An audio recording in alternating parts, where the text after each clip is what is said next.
আসসালামু আলাইকুম এভরিওয়ান, আপনারা দেখতে পাচ্ছেন চলে এসেছি সৌষা খেতে।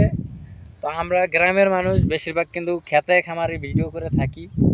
কম কম সময়টাই আমরা রাস্তাঘাটে কিংবা পাবলিক প্লেসে ভিডিও করি। বেশিরভাগ সময়টাই কিন্তু আমরা সৌষা খেতে ভিডিও করি, খেতে খামার আলু খেতে বিভিন্ন ক্ষেত খামারে ভিডিও করে থাকি। আমাদের ভিডিওগুলো আপনারা দেখেন, ভিডিওগুলো কেমন হয় সেটা একটু জানানোর চেষ্টা করবেন। যদি ভিডিওগুলো ভালো লাগে অবশ্যই পাশে থাকবেন।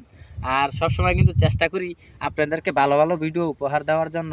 তা আজকে কিন্তু তেমনই একটা বিশাল একটা ব্যাকগ্রাউন্ড ফুল একটা জায়গায় চলে আসলাম। আপনারা দেখতে পাচ্ছেন চতুর্দিকে সরিষা ক্ষেত আর সরিষা ক্ষেত। তো এই ধরনের সরিষা ক্ষেতে যদি আপনি এই শীতের মৌসুমে যদি ছবি না ওঠান তাহলে অবশ্যই আপনি মিস করতেছেন, কিংবা আপনার দূর দূরান্তে আসতে পারতেছেন না। সেই জন্য বলবো সময় করে অবশ্যই চলে আসবেন সোনারকান্দি গ্রামে, গজারিয়া থানা, মুন্সিগঞ্জ জেলাতে। খুবই সুন্দর একটি মনোরম পরিবেশ, খুবই ভালো লাগে। আপনারা দেখতেই পাচ্ছেন এই যে ফুলগুলো, এই ফুলগুলো কিন্তু এই যে হাতের সাথে বাড়ি খেলে যে হলুদ হলুদ রঙের একটা রং ওঠে।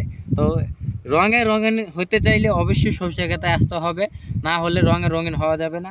খুবই ভালো লাগে এই সরিষা খেতে আসলে, আমার কাছে খুবই ভালো লাগতেছে।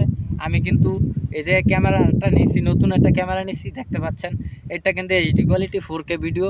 তো এটা দিয়েও ভিডিও করতেছি, ওইটা দিয়েও ভিডিও হচ্ছে, দুইটা দিয়ে একসাথে করতেছি। খুবই সুন্দর, খুবই ভালো লাগতেছে।